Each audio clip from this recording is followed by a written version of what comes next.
विश्ववंदनीय महाकारुणिक तथागत भगवान बुद्ध भारतीय घटनेशिल्पकार बोधिसत्व परमपूज्य डॉक्टर बाबासाहेब आंबेडकर यांना माझा त्रिवार अभिवादन. उपस्थित असलेले सर्व श्रद्धावान उपासक उपासिका बालक बालिका यांना माझा सप्रेम नमो बुद्धाय, जय भीम. आजचा आपला विषय आहे बोधिसत्व.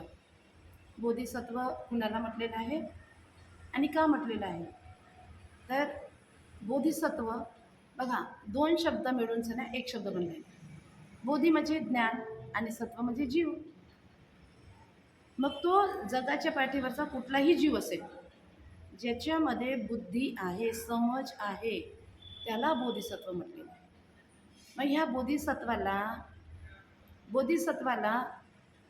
बोधिसत्व का म्हणतात? तर प्राणी कोणताही असेल पण तो स्वतःसाठी, आपल्या परिवारासाठी, आपल्या समाजासाठी किंवा आपल्या राष्ट्रासाठी जर तो झटत असेल तर तो खरा बोधिसत्व. भगवान बुद्धांनी बोधिसत्व होण्यासाठी बुद्ध आणि त्यांचा धम्म या ग्रंथामध्ये उल्लेख केलेला आहे. जो बोधिसत्व असतो त्याला 10 पारमिता पूर्ण कराव्या लागतात. ह्या 10 पारमिता कोणत्या? 10 पारमिता म्हणजे दान, शील, नैष्क्रम्य, वीर्य, प्रज्ञा, शांती, क्षमा, सत्य, मैत्री, उपेक्षा आणि अधिष्ठान. तर हे पारमिता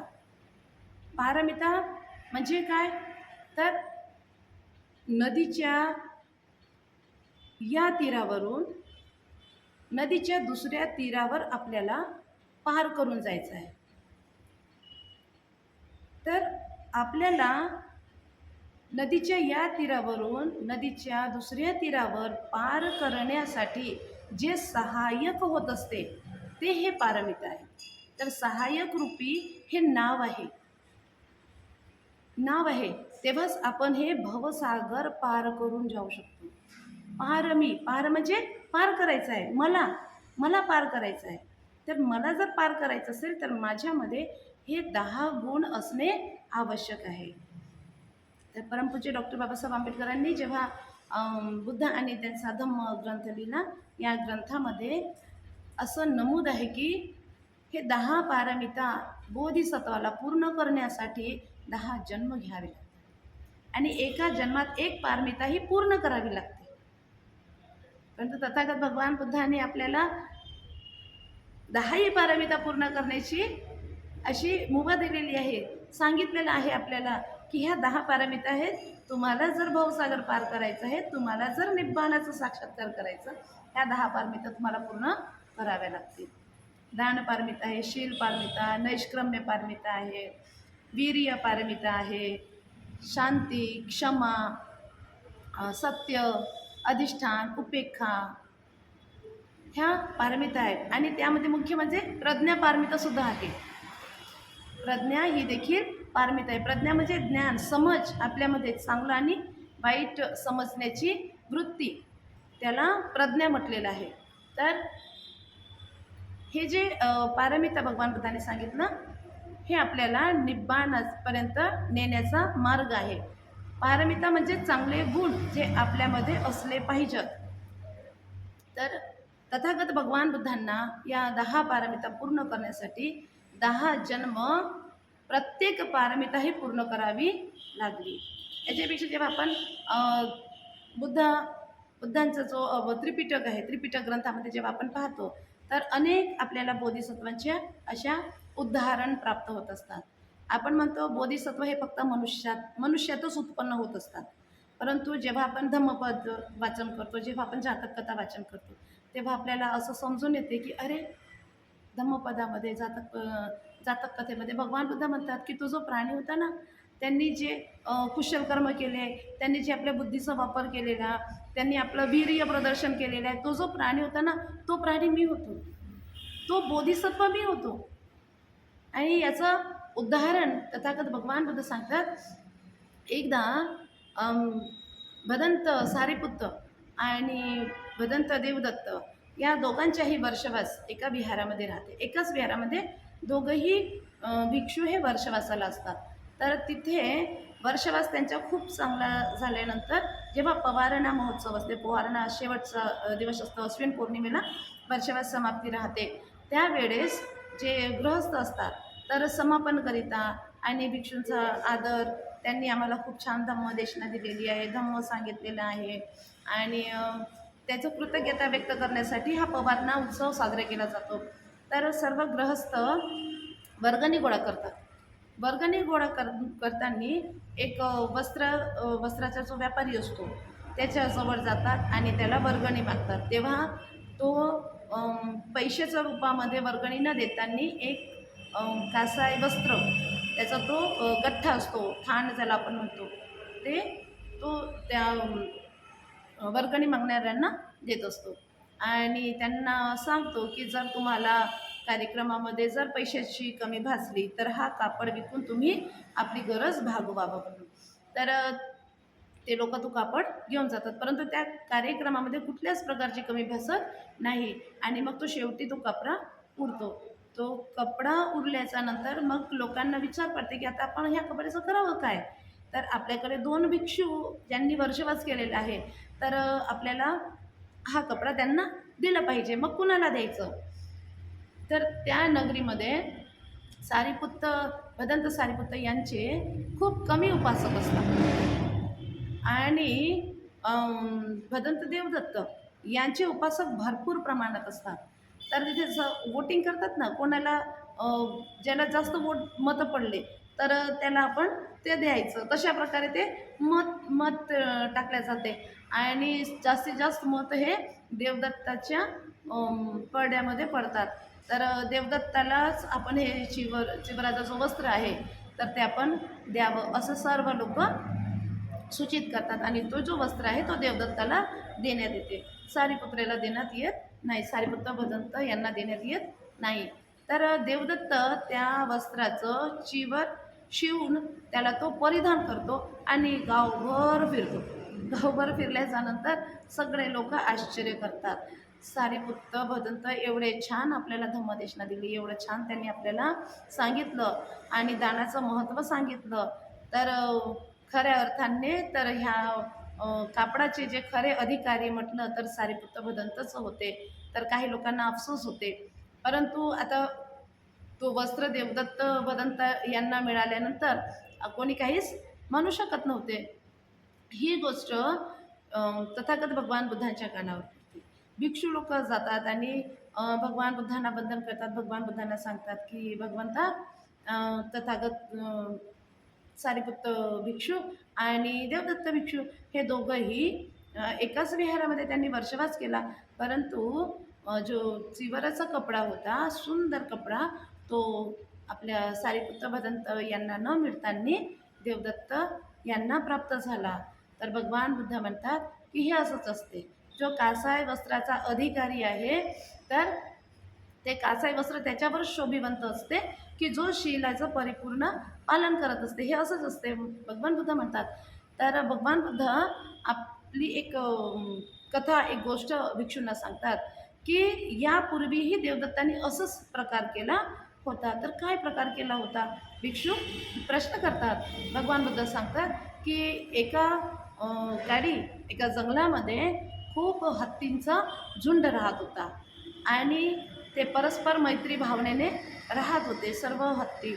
त्यांनी तिथेच त्या हत्तीच्या वनामध्ये एक साधू, काशाय वस्त्र परिधान केलेला व्यक्ती, तो तिथे ध्यान करायला बसायचा. हे सर्व जे हत्ती होते हे येताना जाताना त्या भिक्षूला वंदन करायचे आणि मगच ते पुढे जायचे. सकाळी ते जेव्हा आपल्या भोजनाकरिता निघायचे वनातून तर त्या अगोदर त्या साधूला वंदन करायचे आणि नंतर येताना सुद्धा ते साधूला वंदन करायचे.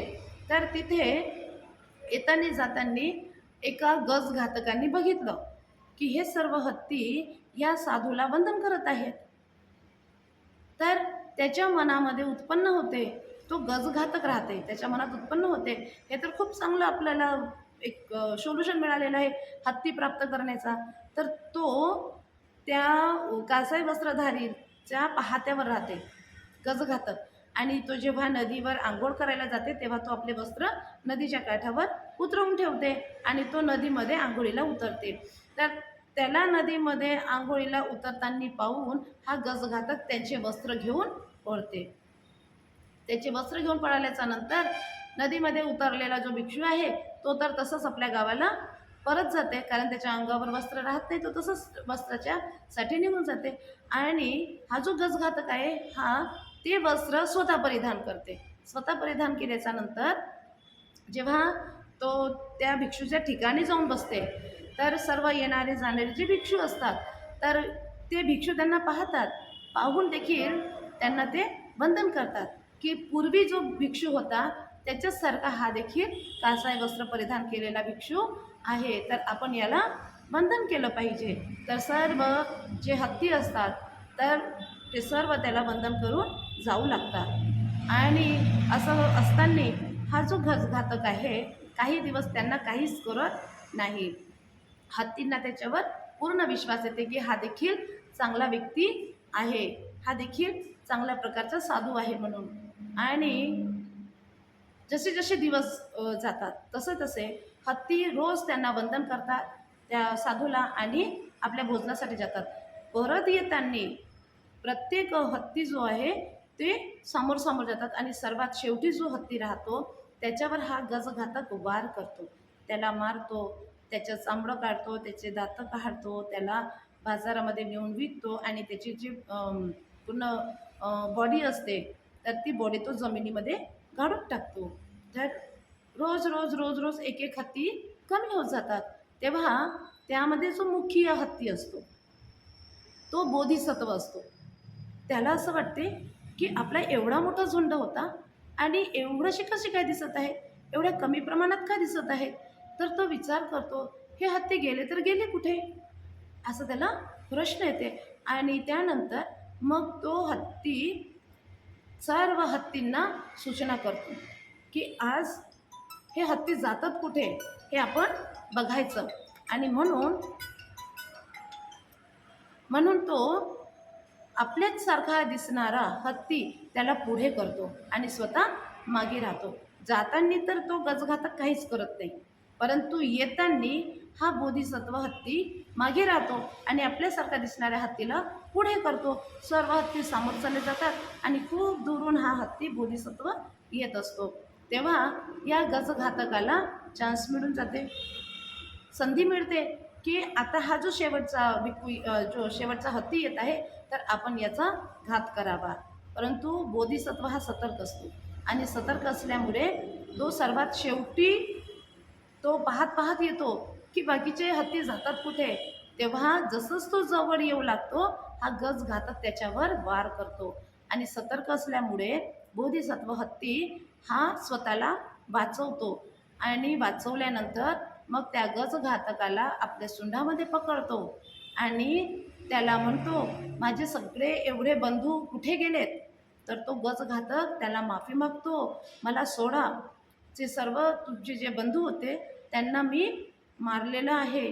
तर अशा प्रकारे त्या गजघातक जो आहे तो बोधिसत्व हत्तीला सांगतो आणि हा हत्ती त्याला म्हणतो तू एवढं जघन्य अपराध केलेला आहे, तू हिंसा केलेली आहे, हत्तींची हिंसा केलेली आहे, आमच्या कळपातले एवढे सारे हत्ती तुला मारलेला आहे, तर तुला काय दंड द्यावा. तू कासाय वस्त्र परिधान केलेलं आहे आणि तू हिंसा करणार आहेस. जर आम्ही तुलाही मारलं तर मग तुझ्यात आणि आमच्यात काय अंतर राहणार. तेव्हा त्या गजघातकाला तो बोधिसत्व वॉर्निंग देतो, त्याला सांगतो की पुन्हा या वनामध्ये यायचं नाही, तुला यावेळेस आम्ही सोडत आहोत आणि तू या कासाय वस्त्राचा अधिकारी नाही आहेस. तेव्हा तू कासाय वस्त्र परिधान करून हिंसा करू नकोस, असं म्हणून बोधिसत्व हत्ती त्या गजघातकाला सोडून देतो, त्याच्या मागे धावतो, त्याला वनातून बाहेर हकलून लावतो. तर भगवान बुद्ध सांगतात की तो जो बोधिसत्व हत्ती होता ना तो मी होतो. भगवान बुद्ध सांगतात तो जो बोधिसत्व हत्ती होता तो मी होतो आणि जो गजघातक होता तो देवदत्त होता. बघा, हे याच्यावरूनही आपल्याला समजून येते. बोधिसत्व बरेचसे जण म्हणतात ना, की बोधिसत्व जे आहेत ते मनुष्यामध्येच उत्पन्न होतात. तर मनुष्यामध्येच नाही तर प्राण्यांमध्येही उत्पन्न होत असतात. असे अनेक उदाहरण आपल्याला धम्मपद ग्रंथामध्ये, जातक कथामध्ये सुद्धा आपल्याला प्राप्त होत असते. एक दुसरं छोटंसं उदाहरण इथे सांगते. तितर जातक कथामध्ये तितरच्याबद्दल दिलेलं आहे. तितर, हत्ती आणि बंदर असे हे 3 मित्र असतात आणि तिथे एक वटवृक्ष असतो, खूप मोठा वटवृक्ष. त्यावर तो तितर निवास करतो. त्याच वटवृक्षावर बंदरसुद्धा निवास करतो आणि तिथूनच नित्य नियमाने हत्तीसुद्धा तिथून जाणं येणं करतो. त्या वटवृक्षाच्या खाली विश्रांती घेत असतो. तर या तिघांची तिथे गाढ मैत्री जमते आणि हे तिघंही खूप छान मित्र असतात.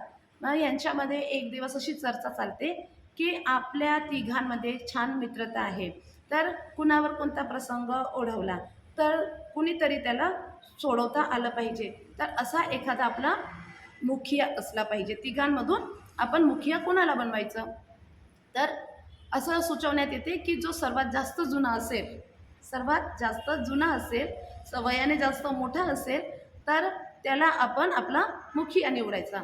तर बंदर म्हणतो आहे की जेव्हापासूनचं हे वटवृक्ष हे झाड अगदी छोटंसं होतं, तेव्हापासूनचं मी या झाडाला पाहत आहो.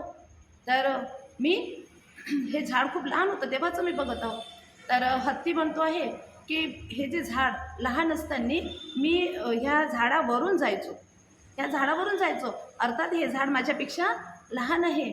तर तितर काय म्हणतो आहे की हे जे तुम्ही झाड बघत आहे ना, ज्यावेळेस हे झाड इथे नव्हतं तेव्हापासूनच मी ह्या झाडाला ओळखतो. तेव्हापासूनच मला माहिती आहे की हे झाड कसं काही इथे उत्पन्न झालेलं आहे. तर आश्चर्य करतात. कसं, तर तितर सांगतो, जेव्हा मी दुसऱ्या वटवृक्षाच्या झाडावर बसायचो आणि तिथले फळं खायचो, ते फळं खाऊन मी जेव्हा इथे यायचो आणि इथे मी जेव्हा काय म्हणतात त्याला, हां काय, हां जिथे मी इथे आल्यानंतर इथे विष्ठा घातली, तर त्या विष्ठेतूनच हे झाड उत्पन्न झालेलं आहे. तेव्हाचं मी या झाडाला ओळखतो. हत्ती, बंदर हे त्याच्या बुद्धिमत्तेची दाद देतात. खरंच म्हणजे आमच्याही पेक्षा तू खूप जुना आहेस आणि म्हणून आजपासून आम्ही तुला आपला मुखिया बनवतो. तर भगवान बुद्ध म्हणतात की तो जो तितर जो होता ना, तो मीच बोधिसत्व होतो. बघा, म्हणजे प्राण्यांमध्ये सुद्धा बुद्धी असते. आपण समाजामध्ये देखील पाहतो, कुत्रे आहेत, मांजर आहेत, इतर दुसरे जनावरंसुद्धा आहेत. त्यांना आपले पराया याची ओळख असते, चांगल्या वाईटाची पण बहुधा त्यांना ओळख असते. त्यांना आपण शिकवलं, जशा प्रकारचं शिकवलं तशा प्रकारचं ते शिकत असतात. कित्येकदा आपण ऐकलं असेल आणि बघितलंसुद्धा असेल की पाण्यातून एखाद्या बालकाला कुत्र्यांनी वाचवलं. त्याला ही समज की तो बालक डुबून राहिलेला आहे पाण्यामध्ये, तर आपण त्याला वाचवलं पाहिजे. तर तो त्या बालकाला वाचवतो. कित्येकदा रेल्वे क्रॉसिंगमध्ये बरेचशा लोकांना वाचवताना आपण बघतो.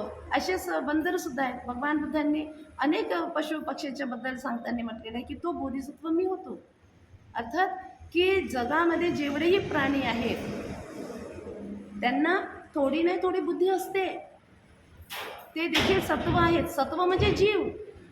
आणि ज्या जीवामध्ये बुद्धी आहे, ज्ञान आहे, थोडी समज आहे, तर त्याला बोधिसत्व म्हणून भगवान बुद्धांनी उल्लेख केलेला आहे. तर कुठल्याही प्राण्याची आपण हिंसा करू नये. सांगण्याचं तात्पर्य हे होय की प्रत्येक जीवाला बुद्धी असते. म्हणून जसं आपल्याला बुद्धी आहे तसं त्यांनाही समजबुद्धी असते. म्हणून कुठल्याही प्राण्याची हत्या करू नये हे तथागत भगवान बुद्धांनी सांगितलेलं आहे. तर समजलं आहे बोधिसत्व काय ते. तर भगवान बुद्धांनी हेच सांगितलं आहे बोधिसत्वांच्या बद्दल.